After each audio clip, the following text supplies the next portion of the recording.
I might go. Hey, the stream is live. I was just waiting for it to go live. What's up, everybody? Welcome to Heaven's Help Desk. My name is Curtis Childs. I will be your operator. With me today, we got Karin and Chelsea, and we are going to answer your questions about all things spiritual. This is a show in which, Karin, Chelsea, how you doing? Good. Great. Cool. Excited to have you with me. This is going to be a fun little journey. The questions are from members. So people who have supported our organization, you get this, hopefully a perk of getting to ask the questions. If you want to have your own question appear here, go ahead and consider becoming a member of our organization. That helps. We're not for profit, so that allows us to do what we do. All right, let's get right to it. Question 1. This is from Fred, who asks, having a place prepared by God that they may nourish her is signified the state of the church, that in the meantime it may be provided among many by 1,260 days is signified to the end and the beginning, that is, to the end of the former church and the beginning of the new, the same as by a time and times and half a time. So that's a quote. When we first jumped in, this is a quote from Swedenborg talking about how something from the book of Revelation symbolizes. Can you explain how 1,260 days means the end and the beginning, as well as time and half a time? Those two things are the same thing. What's going on there? Let's talk a little bit about the nature of correspondences. Yeah, I love the question because I love the book of Revelation, and this is from chapter 12, the story of the woman clothed with the sun, and she's rescued from the dragon, and then she's taken to the wilderness, given wings of an eagle, and taken to the wilderness where she's going to be protected for this amount of time, says the text. And of course, everything, including the numbers given, are symbolic. And this is about the woman clothed with the sun represents what Swedenborg calls the new church. So a new spiritual era that is in process right now, the second coming of Jesus Christ, the new understanding of God and life and everything. So she represents that new church state of mind or era. And but she is needing protecting for a while because the dragon is after her, which is Swedenborg says the doctrine of faith alone is against this new way of understanding God and life. And so those numbers that she's going to be protected for 1,260 days, or a time and times and half a time. What Swedenborg says about that is that, 1,260 days, he says, is about 3.5 years. And I do think that's, if you do the math, it's from the old calendar system, not our modern calendar system. So if you do the math and it's not exactly that, that would be why. But so they both mean about the same thing, 3.5, which 3 is a full and complete state, and a half of, from what I'm picking up, means and going on to the next state. So this is all about that the coming of the new church, or the transition to the new church, just like with everything, is a process. And so it's not just like one era ends and the other begins, but it's there's an overlap of a process of moving out of the one and into the new. And so another quote in Swedenborg's Apocalypse Revealed said that time, times, and half a time means to the end and a new beginning, thus until it grows from a few people to many more, till it reaches its appointed state. So that this transition requires that there will be enough people willingly coming on board to this new state of mind in order for it to fully arrive. So time, times, and half a time has to do with this transition period and this overlap. And that's how I'm understanding what Swedenborg says. That's great. I love that. So the new church era is like almost 300 years old at this point. I mean, is it? Swedenborg will sometimes date the last judgment to 1758. We're 30 years shy of 300. So, we don't know how long that takes, but the world's changed a lot in the last 300 years. But that's fascinating. And I just think of Swedenborg talking about how there's so much detail, there's so much meaning in everything in the Bible. That it's like if you just looked at your fingertip and you just see some like skin, but there's actually just so many cells and things that you can't even pick out with the naked eye. There's a good reason why it has two of those different things. There's so much rolled into there, but I think you gave a great summary that makes total sense to me of like why, what does that time period mean? Even time times and half a time is just a weird thing to say. Time doesn't have. What do you mean? Just say time. It's the same thing. Time just means time. But to say time times and half a time, there's got to be secrets in it. I think this would be one of those places where Swedenborg points and says, "Look, you got to believe there's something spiritual in this book, or else what are you even talking about?" Yeah. It's so cool. Chelsea, do you want to say anything about that? Yeah, I guess just the only thing that, in addition to what you are all already saying, is just I just think of like our number show, the spiritual meaning of numbers. I think was what we did many years ago, and like it just reminds me of that, of in doing research for that show and others. It's like you can go so deep into studying these specific numbers and the combinations and everything like that. So I don't have it like queued up in my brain, but there's some interesting stuff around these sorts of mathematical language that Swedenborg talks about. Yeah. That's great. Yeah. Extra resource for everyone to check out, the spiritual meaning of numbers. We posted that 400 years ago or so. Hey, thanks to Jennifer for the contribution. Yes. And Shinonye gifted some memberships just earlier. Great. Yeah. We also have a donation link that it should be in the description, swedenborg.com/livegive. You can give money there as well, and it goes 100% to our organization. So thanks, everybody. Let's do the next question. I want to add, too, that sometimes some of your comments from the live chat will appear on there, and that's so awesome because you're part of the conversation there, so that's cool. That's right. Yep. Put your comments and thoughts down there and add to it the whole thing. This is question number 2 from Grace. What is the value of working on healing ourselves while on Earth of issues that just might be dissolved and healed in the afterlife once we die? For example, working through something like depression in this life. What is the value of being on the long road of pursuing something here that could just be granted instantly at death? After many years of personal healing work, it has started to feel like busy work to be on this mental health journey while alive when the problems would evaporate when I die. Grace. It's like, hey, that's a great question. It's like, look, man, if you're saying things can get taken care of on the other side, should we just hunker down and just kind of, that's a great question. What do you think? Can I hop in on this one just to start out? So like, it's what Swedenborg writes about is that it's kind of a little bit the opposite, where it's like actually the more work and the kind of healing work that we do here sort of expedites things when we reach the afterlife.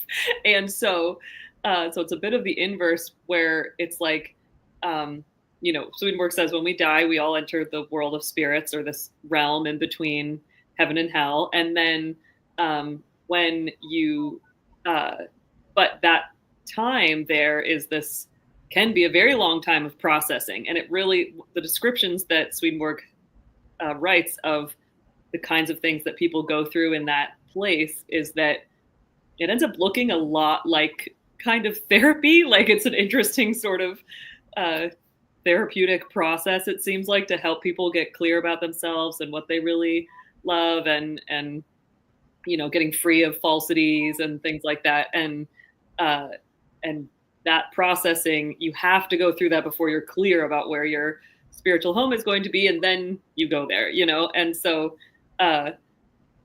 it's always, from a kind of Swedenborgian perspective, it's a little bit the opposite of like, it kind of helps in the other way, where if you're going through and having to deal with a lot of stuff in this world, that you're sort of like, well, at least I'm, getting some work done, some spiritual work done now that's only going to help me later when you're on the other side. Like, you're going to have to process it one way or another. So you might as well, start here, start now. And then that'll help you in the long run, no matter what. So that's some thoughts to start with. Yeah. I love that, Chelsea, because right. It's more complex. Like I think there are ways it will get clearer how to process. Like sometimes on this earthly plane, you just can't find the right methods, or or you just can't. There can be some unique obstacles, but it isn't. It isn't that it just evaporates. It's still. It's still. We still need to work through these things. So I really like how you describe that, Chelsea. That just whatever we can work on this end, while we're in the earthly plane, will be things we don't need to go through in the world of spirits, as far as processing things. So it's both. I feel like this is something really wonderful about Swedenborg, that there's this guarantee that we can and will be healed after death, of what maybe we can't quite get a handle on here, but also that nothing we're working on in this life is wasted. Like we do need to work through our whole journey is a process, a process of replacing false thoughts and harmful feelings, and including our depressions and our fears and all this, with better ones, better and better. So it's a process that has to happen. We do have to get that replaced, and it's always a process. It's never like instant. So yeah, whatever we're doing in this life, it's going to count. It's going to make a difference for us on the other side. And also, whatever you can't manage to feel like you're not getting anywhere in this life, you'll get even better therapy over there. Mm-hmm. Mm-hmm. Yeah, I feel like there's two things I want to say to Grace, because there's two different sides to it. I mean, one is in the second half of her comment. It's not on the screen anymore. It says that starts to feel like busy work to be on this mental health journey. Because I think there's certain problems, depression definitely being one of them, that you just feel like you're putting in all this work. Am I getting anywhere? Is this doing anything? And so I would say, like, it's it's okay. Like, it's all right that's, yes, you don't, it's not like, yes, it will all get better in the end. So if you're feeling like I just need to take a break from having to put a bunch of effort into this, you can do that. That's all right. And on the other side, I was talking to someone because I was worrying about stuff, and they said to me, like, there's a quote by Viktor Frankl, which is, suffering ceases to be suffering the moment meaning is found in it. The moment you understand that this is actually going to do something, you might be still feeling the same feelings, but it's not suffering in the same way. So I think there's got to be something to the work that we put in to try to feel okay, try to feel happy in the world. When you were talking about the new church, Karen, like the new church trying to emerge, like this great new thing, God's going to try to do it in the world where it's going to be heaven on earth. It's going to be so great. I think part of the battle for that ground is like the stuff that you're doing. Just like, okay, I don't even know. It is a little hard because in Swedenborg's writings, he'll talk a lot about regeneration, and we're trying to shun evil tendencies we have, things like depression and trying to, not feel miserable. He'll sometimes touch on that, but not as much as I would love him to. However, I would say I do know that hell wants you to be depressed. Like they very much want people to be miserable and afraid. And so just because they want it makes me like, okay, well, let's not do it. Let's not, because there's some reason if they want it, it must be that heaven wants the opposite. The last thing I would say is that Swedenborg does seem to describe work that we do here as being kind of like you're socking money away in your retirement account. He'll talk about the thing you regenerate and you develop this love of heavenly things. You pay every month, you pay into your retirement account. You don't get anything for that money. Like, it's like, I just paid money. I got nothing for it. I can't do that. There's no like food in front of me. There's nothing. However, at a certain point, like that's really compounded. And he talks about how we do develop these little, these loves for good things that barely even feel like anything. But in the afterlife, there are these huge, amazing, spectacular things. And the final thing is, you never know when somebody's going to need you to help them based on what you went through. So that most often it seems like God kind of lets people go through things. I'm sure tolerates. I'm sure isn't that something Providence wants, but it'll tolerate it. And one thing Providence will do with it is someone's going to need your help, and you're going to be the perfect person to help them because you've had to walk this walk. So sorry that you're going through that, but yeah, our hearts go out to you, Grace.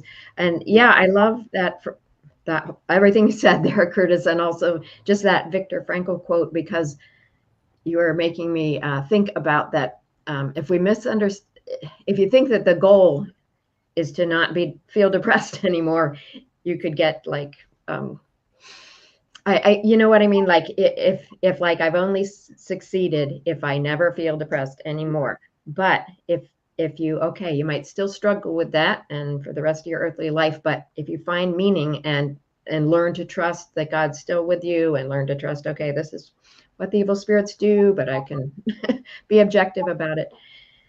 Yeah, maybe a shift in goals, to feel like, I haven't licked this whole depression thing yet, so it's not working, but there's a lot going on.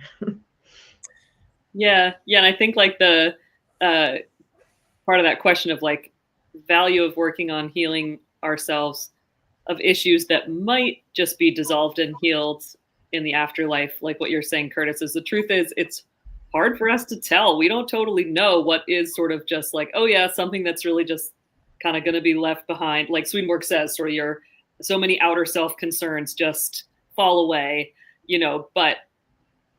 but actually us having them and working with them in this world, it is to a spiritual purpose, so that's like the drawing meaning from it is that you're engaged, however you're relating to it, and continuing to, show up and just be present to whatever you're going through, being able to know that that is spiritually valuable, no matter what, like even if, like you're saying, it doesn't make the symptoms go away, the fact that you're having to continue to be in relationship with that is, like you're saying, putting money in a retirement account later. Also, there's that one passage in Journal of Spiritual Experiences, which is like, why do we live the amount of time we do in this world? And it's a number of factors Swedenborg lists. One of them is your use to yourself while in this world. The one is the use to the other people in this world. One of them is your use to spirits and angels while you're in this. So it could be like if you were battling your depression and you knew it was protecting some little sweet people that needed to get protected, you'd do it. You'd be like, yeah, of course I'm gonna gird my sword and like I'm going for that. So maybe that's protecting someone spiritual, or you're helping some community. You never know. Like it's probably something like that. There's no suffering that goodness is not brought out of. Like that's inviolable truth of divine providence, is that nothing is permitted unless good can come out of it. So some good is going to come out of it, or is coming out of it, or something. Mm-hmm. That's a great question. We should do a show about that someday. Let's move on though, because we got more. Okay, we're doing pretty good on time, but let's make sure we get through these at a good clip. The next one is from Sue. And Sue says, I have a memory from childhood of being told that Leonardo da Vinci was approached by the Lord to take on the work that Swedenborg ultimately did, but refused. That's probably not the best wording. He didn't want to leave the life he was leading to take on the challenge of the writings. Is that true, or did I dream it? If you dreamed it, I had the same dream. I don't know if this is a rumor that goes around people who are interested in Swedenborg, but I have heard that same thing, that Leonardo da Vinci, Renaissance man, great at all things, was being prepared by divine providence to fill this same role. And this is in my brain very clearly, and I don't know what the source material is, and was somehow approached by angels or by Jesus or something, and said, will you do this? And it couldn't, or for some reason couldn't take it on, so turned into Swedenborg. Has anyone heard that? Have you heard that? I remember hearing it too. No idea where it came from. Because it was not from Swedenborg's writings as far as anything I've ever found. So speculation or something that got legs? I mean, it sounds good, like, oh yeah, Leonardo da Vinci, because Swedenborg is obviously not nearly as famous as Leonardo da Vinci, but he's a Renaissance man of sort. So I don't know. Well, I can't find any primary evidence for it, but if this many people have heard of it, it must be true. I'm just kidding. It's the opposite of that. So can't help you with it. Okay. That we have heard it too. That's a great question. Listen, someday we'll track this down. Where did this start? And who would know that, and how could they? Is there some, like, it would have to be Da Vinci. There's some record that he kept or something, but what he would never. Okay. Anyway, great question. Next one. This is from John Childs. Will the future new church be global and celestial? We were just talking about the new church, so this fits really great. Yeah. I definitely believe it will be global, and remember that in this broad definition of what the new church is that it is something that will exist in all sorts of variety. It's just really a state of mind based on love of God, love of the neighbor. Like, that's the motivating force. And then there will be, there will still be great variety in how people view God or relate to God or cultural things. The ancient church. Yeah. And maybe even the most ancient church, although he doesn't give many specifics on that, but the ancient church, he'll say, this was like basically all the different religions around the Fertile Crescent area were all part of the ancient church. But those are very different. Like, I'm not a scholar of the religions of that, but they're very different iconography, different deity, but yet those were all part of this ancient church. So there's precedent for that. Yeah, there is. And John asks, and celestial, which is interesting because Swedenborg said the ancient church was spiritual in that it had a little more, like thinking about doctrine, even though they were still like all one in charity. And celestial's more, not that they don't think about ideas, but it's just sort of more simple wisdom from the golden age. Just live a good life, love God, love your neighbor. What can I do today? And that's interesting. I know that I think I read that in the symbolism of the holy city, New Jerusalem, in the book of Revelation, that the height is the same as the width and the breadth, so like it will be, I think, now I didn't think to look this up ahead of time, but equal length and breadth was equal love and wisdom, right? Love and truth. And then the upward was on all levels. And so that might mean like the new church heaven that sometimes Swedenborg has alluded to, seems like it will be all levels of heaven. So there can still be, sort of deeper and less deep ways to be a part of it. So I'm not sure what to say about will it be celestial, but I think absolutely there will be celestialness in it. So I'm not sure what to do with that word. I think you're onto something with the levels thing, if that is what that is about with the holy city, because I was just thinking of the Nebuchadnezzar statue, the dream of the different levels, and it is levels. So it's like those, anyway, that it's like the head was made of gold, right? And the chest of silver, or another part of bronze, and then iron mixed with clay. And Swedenborg describes how that's these different eras of spiritual states or churches in our world or whatever. And then this rock comes, it smashes smashes the whole thing. So total reset. Then it becomes a mountain, right? Yeah. It becomes this huge mountain and it fills the whole earth. And I just think that that's kind of like, it's alignment, it's everything. And it's just, I don't know. I'm curious what that's stirring in you, Karen. Yeah. Oh my gosh, you've really got me thinking there, because the rock smashed the differentiated levels. And now you're making me think about like with ourselves, the further we get in our regeneration process, the less separated our levels are. The more one, the more united they become. Mm-hmm. So I wonder if that's the same with the heavens and the earth. There'll be it'll be more united, less differentiated or something. Yeah. it seems like it's got to have a celestial element to it, because don't the progressions of the churches on the largest cycle follow the same pattern as a human being?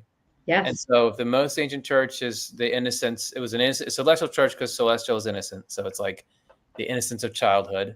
Then the spiritual church is, either late childhood or adolescence. And then you have the Israelitish church, Christian church, are sort of the adulthood, older adulthood. But then I think the new church is the innocence of wisdom. The innocence of wisdom, exactly. You come to at old age, which is sort of like, it's a cop out, but it's kind of both. It's like, a bunch of stuff by then, yet you intentionally focus on being innocent. Like you choose innocence. So I bet that's the of it. Yeah, a new celestial almost, like as far as the collective. Our the episode we did on the psychology of Jesus, where that's what it's also bringing in my mind, was it had this really clear levels thing again. And then the last piece, because it was like Abraham, Isaac, Jacob, all, and then Joseph was this connector of all the levels together. And so similarly, so then you've got, I think maybe to answer John's question, it's like, yes, it is going to be celestial, and that whatever that celestial stuff, it's going to actually be connected, from the top to the bottom and all the way back, all the way down and all the way back up. Yeah. Well, when our own, like if we open up to our celestial level, then that is what is guiding all the levels and kind of uniting them. So it would be, it seems like the collective could be celestial in that everybody's guided by that or something. As soon as I start to try to put words to what I'm feeling, I can't quite do it. But I love what you're bringing out there, Chelsea. Yeah, cool. Awesome. Hey, before we go to the next question, Chelsea, let's make an announcement about the Inflow retreat.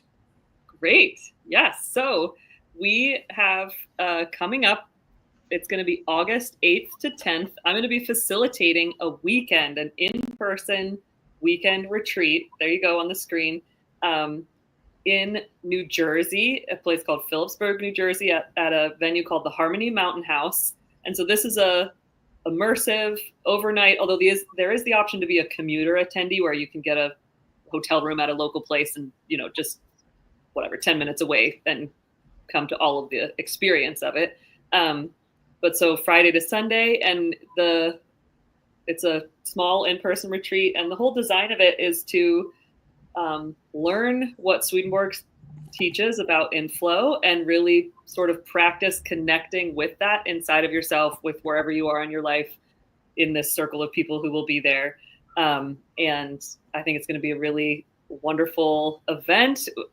Registration is open now. We still have some spaces available. And so you can register at swedenborg.com. You can go to About and then Community and Events, and then there's a little tab for the Inflow retreat. I'm guessing we could probably also put it in a link in the description here. And so you can read all the details on the website and decide if you want to come. And it would be so great to have some of you there. Awesome. Cool. Thanks, Chelsea. It sounds like a really fun, deep, transformational thing. Let's go to the next question. Chinonye, who says, hi, Chinonye, how you doing? Greetings to you, Heaven's Help Desk. Hope you are all doing great. Appreciate it. Swedenborg teaches about correspondences and how the spiritual world communicates with the natural world by them. What then happens with the abuse of correspondences? Are there measures put in place to curtail it? Thank you. Mm-hmm. Okay, that's a great question. It is. And I know the answer is yes. I mean, that phrase, abuse of correspondences, Swedenborg uses that. Sure does. Quite a bit. Saying the abuse of correspondences is what can turn into dark magic, and that was really happening in the past. It's right there in the Bible with the Egyptian magicians could recreate some of Moses's, the miracles that Moses had come through him. To a certain point, they couldn't do all of them. And there's other examples in the Bible of, it was from this knowledge of the correspondences connecting power from the spiritual world into the natural world that could create a harmful kind of magic. And this was a big part of why it was permitted for the knowledge of correspondences to get lost. There were a number of reasons, but it was common knowledge in the ancient church, the most ancient church in the ancient church, of the knowledge of correspondences. But one of the reasons it was allowed to be lost knowledge was because God had to, put some prevention on this abuse of the correspondences, and wait till a time where now it's getting safe to bring that knowledge back again. But Swedenborg even saw in the spiritual world, evil spirits misusing the knowledge of correspondences to do harmful things. Again, it's always only to a point can they do that. But I think the last thing I'll say there is I remember reading that so at the time Jesus was on earth, there was a last judgment going on in the spiritual world, like a reordering of the heavens and the hells. And one of the things being brought back into order was a lot of dark magic, like abusive correspondences from most ancient church times that was messing things up in the spiritual world. And Jesus brought that back into order.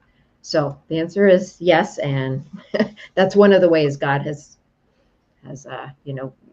put a control on it, is to have us not know as much as we used to about that science of correspondences. Nice. Awesome. Yeah, would you say that the difference between the abuse versus the not abuse of it is what comes to my mind is like the intention, or like what the intention is around it. Absolutely, because it would be a very good knowledge and to facilitate healing and all sorts of wonderful things. That's how Jesus did his good miracles, is through correspondences.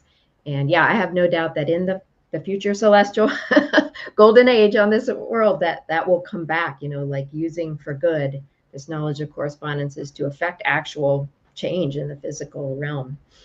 So, because didn't the story of the Egyptian magicians, they did the exact same things that Moses did. Like, they copied what he did. Theirs was bad because of the intention. Yeah. So it's got to be that's whenever Swedenborg talks about abusive correspondence, it's like hacking the system. It's like, guess what? When everyone comes into this this workout place, they all just leave their keys here in these boxes. If I just go right to those boxes, like finding a vulnerability in the system, I can steal those keys and take them. It's like understanding the world works this way, finding a vulnerability in the system to carry out the purposes of hell. When those correspondences are designed to carry out the purposes of heaven, I would think that would be the differentiator. Absolutely. It's like the internet itself, it's designed to help us all do things more easily and more in cooperation with each other. But those with ill intentions can use it to cause all sorts of harm. And so there have to be all these guards put up here and there. And so God has put up guards, but they will not be needed anymore when the collective hearts are good again with good intentions. Okay. Awesome. Great question. Thanks, Chinonye. Let's get the next one from Sarah. This is Sarah from Denmark, who says, how do you think Swedenborg would go about convincing an atheist that God exists? I like that. What I see Swedenborg doing in his books is trying to appeal to people's rationality. He is just, on the one hand, he saw and witnessed and tells us that nobody can be convinced if they don't want to be convinced that there is a God. You'll just find proof for whatever you already believe is true. And so you see that. But he sure was in there in the Enlightenment era, just saying in his books, just think about it. Like how could there be this amazing order in nature, and the nature can do these amazing things, and just how things, providence and all this. So it seems to me that a lot of what he did was try to appeal to people's reasoning, but also at the same time be acknowledging that each person has to decide for themselves how to see those miraculous things. Yeah, I think he does say, like, as he does in his writings, it's just like inviting people to reflect on things. Like he just sort of says, think about it yourself, think about this, think about that, and then it sort of becomes self-evident in a way. Or he says, like, the evidence of God is all around us in everything and in us and everything. So I feel like that's what I hear him saying, is just he just encourages people to reflect on it, not so much in like I'm going to convince you that this is what's true. He sort of just has the invitation there. Yeah. I think Robert just said it's his birthday. Happy birthday, Robert. Choosing us on your special day. Yeah. We did a show about why doesn't God prove, it's called Why Doesn't God Prove That He Exists or something.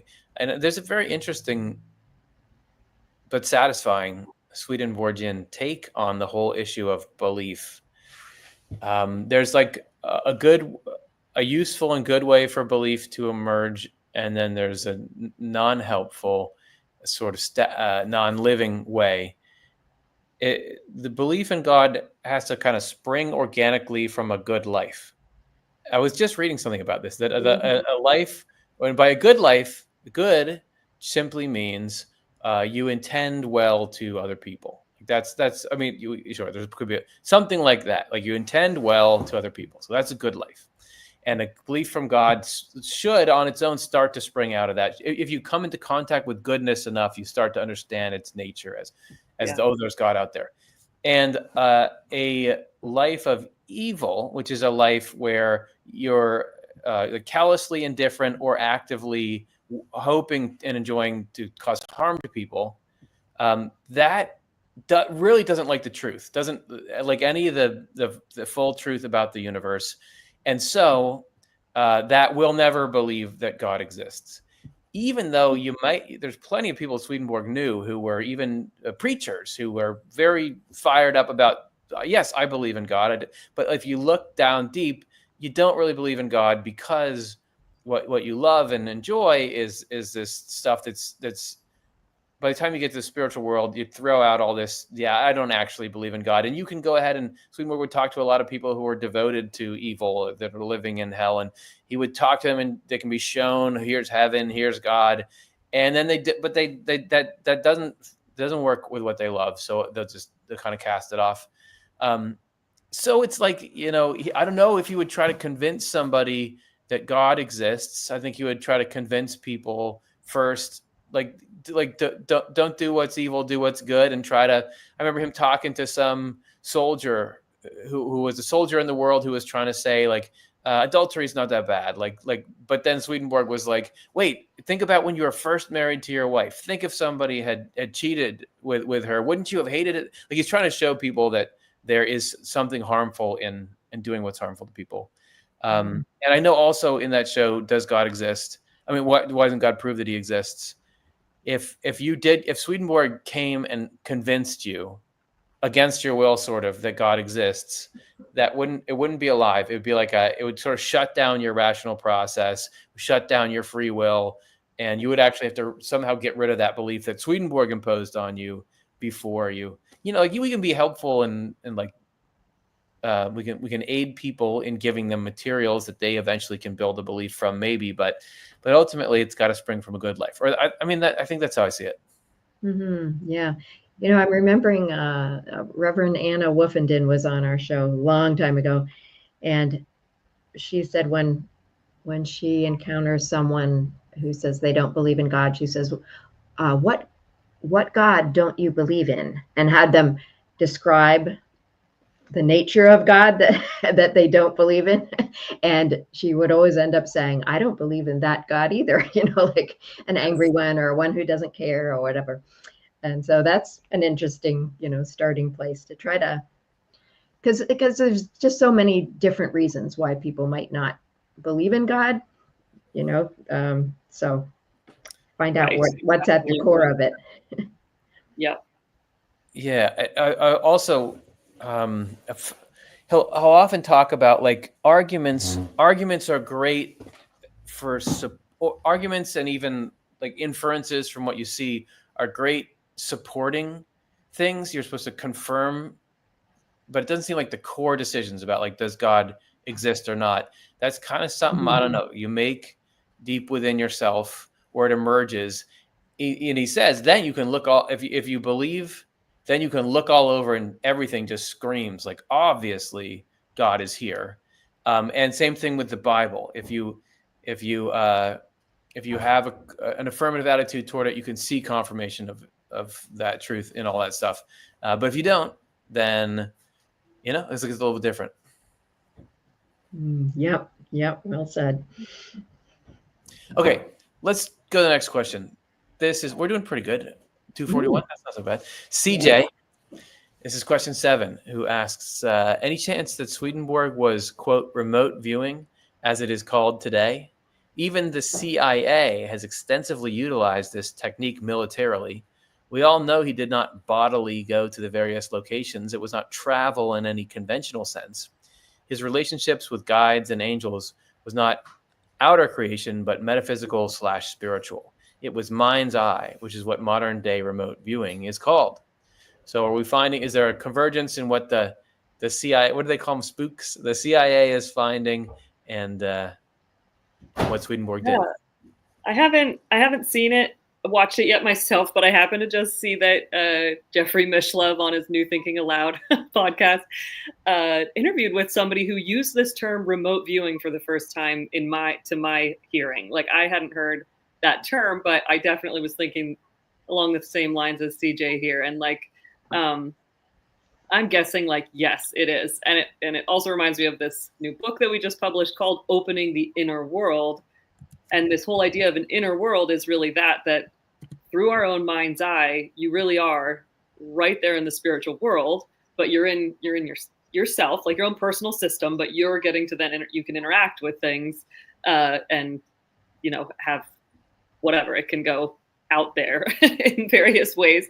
And so I do think that it's spiritual travel, if you will. And that's what Swedenborg was doing. He talks about his state changing to be able to interact with different spirits and angels and have these experiences. And so, yeah, I think it's so interesting.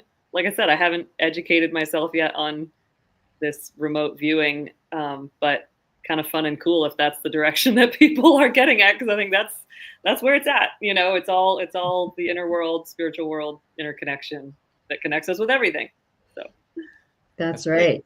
That's right. Yeah. Whenever there's, I always have to check myself. Do I really know what people mean by that term? Because I have heard that term before, but I looked it up too to make sure, because I have understood it to mean you can see something that you're far away from, and you would have no business knowing it's happening, but you're seeing it somehow. And that, like Swedenborg and the Stockholm Fire is. I was just going to say that. Yeah, exactly. And so that definitely falls into that category. He was seeing a fire that was happening many, many, many miles away, that he could not possibly in that time period have known any other way. And he would have, like you're saying, CJ, that was happening through the spiritual world. Because like Chelsea was bringing up, in the spiritual world where our spirits all exist, thought brings presence. Like your spirit and your spiritual eyes just go somewhere because you care about it, or and I wonder how Swedenborg got, like, how that was triggered sort of mechanically. I just wonder, like, were there spirits that were with him and knew that he would care about that, and sort of that alerted his spirit. I don't know. But also in when I looked up the term remote viewing, it was just generally that you know things without the use of your senses, without the use of your physical senses. So I guess that could mean all sorts of spiritual travel, because most of what Swedenborg is describing is not seeing things happening elsewhere on planet Earth, but seeing things in the spiritual world. And that was definitely like his spirit, his spiritual senses awakened and traveling places in spirit. So yeah, in both those parts of a definition, it seems like, yeah, that's what Swedenborg was doing. Yeah, that's what I was thinking too. That only a couple of times do you ever hear about him doing classically what I think they mean by remote viewing here, like seeing something by some little wormhole that's on, you could drive there, but it would take a long time. And now we can replicate that with cell phones and stuff. But it's sort of all the same, like you were implying, Chelsea, which is, oh, thanks, Tara. Thanks for that donation. It's sort of all the same, like you were implying, which is because he was, his physical body's sitting here, but he's able to see these places far off in the spiritual world, sometimes quite far away. And it also makes me think of this big part of the NDE phenomenon, near-death experience phenomenon. Like I think of the story Return from Tomorrow by George Ritchie. There was so much of this pre-spiritual world part where they're out of their body in the operating room, but they're zooming around like the regular world, like they're going through corridors of the hospital. George Ritchie's, I think he went and found his body and saw and only recognized it was him because there was a ring on his hand that he recognized. And he's like, oh, that. And then suddenly they're in the in a tunnel of light, and they're somewhere that you could never find on Google Maps. But there is this interesting prephase to that. Mm-hmm. It does seem like Swedenborg would sometimes be able to do things like that. And as you mentioned, Chelsea, it's like part of the mechanics. There's some mechanism that's being used into different to different extents in all these different scenarios. Mm-hmm. Yeah, it's been like we've been doing a lot of podcast interviews about opening the inner world with a lot of different podcasts out there that we're collecting into a playlist on the Swedenborg Foundation YouTube channel. And in one of them, I can't remember if it's out yet or not, I remember Jonathan saying, Swedenborg being asked about, like, how are you able to know these things? How can you know that the Stockholm fire happened, and the, these very material knowledge that he didn't himself, have direct sensory experience of physically. And he had a very mundane answer of just like, oh, it's just sort of like a after effect of being connected to the spiritual world. Like, you sort of can't help it. Like it's all in the spiritual world. That's where the connection is. That's how he gets this information. But it's so secondary to, the deeper purpose of, being connected to the spiritual world. So people that have near-death experiences quite often have some kind of upgrade that they get afterwards. I think at the IANS conference or a book I was reading or something, it talked about how it's a pretty common feature of post near-death experience that either you kind of have clairvoyant dreams, or you start to have some kind of like something was opened and something stays open from that. Yeah. Okay, that was a great question. Let's do the next one. This is from Pauline. She asks, in Acts, I stumbled on the story of the landowner and his wife who tried to hide a part of the money that they had earned by selling their property from the apostles. Peter found out, questioned them, and both dropped dead. Bit harsh and not so loving. What does it mean, according to Swedenborg? I mean, like dropping dead, that's pretty harsh. Like if we're gonna, the double death penalty, so it's got to mean something, right? Something's got to be going on there. Yeah, it is quite a startling story. I checked, and Swedenborg doesn't comment directly on that story. But what my mind went to is some things Swedenborg indicated about the plagues in Egypt. So and I couldn't find exact quotes about this. I just wasn't able to find the proper passages, but I feel that I remember Swedenborg talking about that. Okay, it seemed like the plagues came from God, like God sent the frogs and the boils and all this, but God doesn't do that.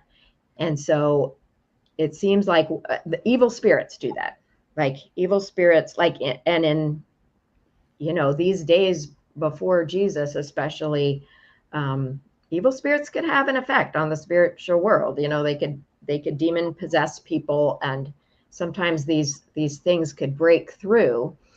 And it seemed like what was happening in the plagues, and it was permitted for the sake of the correspondence, and I'm sure also the eternal journey of all people involved. But there was, in the spiritual world, there's this, it's called the law of retaliation. It's definitely the same concept as the law of attraction, of what you put out comes back at you, like evil carries its own punishment. And so had something to do with, just there was, resistance. Well, Pharaoh, mostly just like stubbornly wanting to hang on to enslaving the Israelites. And so something broke through, from the spiritual world that is really from evil spirits, that just, something's coming back and clobbering people on earth from that. And I know that is complicated because it's not like all those people that suffered from the Egyptians were doing the bad thing or whatever, but it has something to do with that. Like there is this force of hell that comes and punishes. And most of the time God is protecting us from that, from that immediate retaliation, while we're here just kind of getting our sea legs here on earth and making a lot of mistakes. And so the only thing I can think of in that story is it was just something broke through from the evil spirits and struck them down, and it was permitted for some reason. And at that moment, just like when anything bad happens in this world, it's just a permission, and only God knows all the reasons. But so that's the beginning of some thoughts about that. Yeah, that's very good and comprehensive. I just think, I don't know how attached Pauline or anyone might be to reading it literally, or like needing to believe it as a literal story. Maybe it is, maybe it isn't, like just like so much of the Bible, it's like, did it literally happen or not? I don't know. But I think sort of the spiritual meaning, if you're not concerned about it being literal and you're just wanting to sort of read it as a story, then I think you can kind of like, you could draw all kinds of interesting meaning about that. And also like what Swedenborg says about like, to read any part of the Bible is to like, how does it apply to my life? How is it a picture of, my own journey or whatever? And like, and I just find like dying in correspondential terms is not a horrible thing. In spiritual terms, it's usually a very good thing, or it means like a release of something, letting go, a shifting or new life, and like, I don't know. So I'm just like totally ripping off the cuff, but it's like, if there is this landowner and wife and they're hiding money or whatever, and then they get questioned about it, and like them dropping dead is like, well, maybe that's a letting go of whatever that needing to, miserly, like keep the money for themselves or something like that, energy going away, something like that. Like, and then maybe there's a freedom after that. Yeah. Coming back into an integrity or something like that, so I just kind of feel like there could be a lot of harsh things happening on the surface, as there are in so many of the Bible stories. But the inner meaning is like, usually when things are dropping dead or dissolving or doing things like that, it's actually like, oh, good. Like this release of something that wasn't meant to really be there long-term anyway. Like there is that quote, right? Like, I'm going to shake them, the children of Israel, so like a sieve, and only, so that what isn't eternal, just like will get dropped away, but what lasts forever is what will remain, or something like that. Mm. So Great. I love that. I want to add to that because, yeah, it is. Swedenborg says when angels hear about death in the Bible, they think of resurrection. Like it's immediately like they never even think of something ending. It's just like moving to the next level. And also, mostly what Swedenborg says about the plagues in Egypt is that it represented vastations going on, like that seeming harsh shaking up, like you're saying, Chelsea, but it's for the sake of cleansing things and purifying things.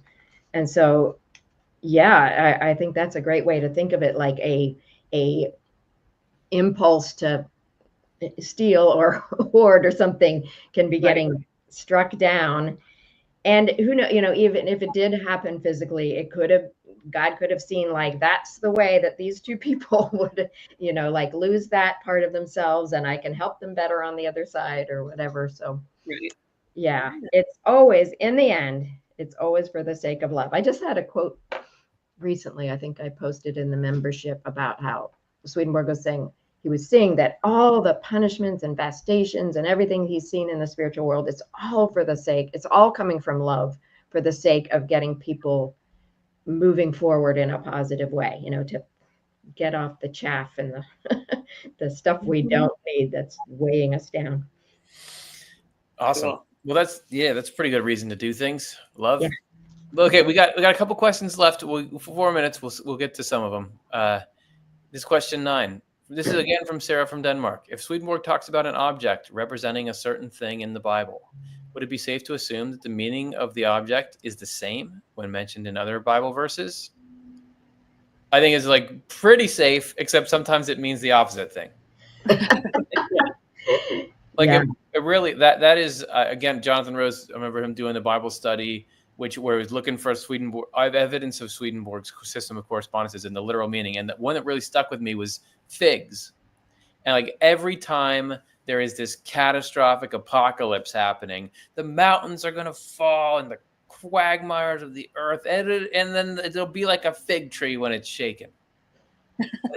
Every time there was talking about this apocalypse, there's these figs coming up, and that's just not that dramatic of an event, to pair alongside with the mountains falling into the sea. So that was an indication that, okay, this is symbolizing the same thing in many different places. Swedenborg will say that he'll have these big long lists where he says, look, truth symbolizes water, as you can tell here, and just lists a ton of Bible verses. The caveat is that there's a lot of different ways it can mean that thing, but the fundamental caveat is it can also mean its opposite. So water can also mean falsity. So it can be truth of many different kinds, falsity of many different kinds. Yeah, that's great. Right. There's great consistency, but also context makes all the difference in the Bible.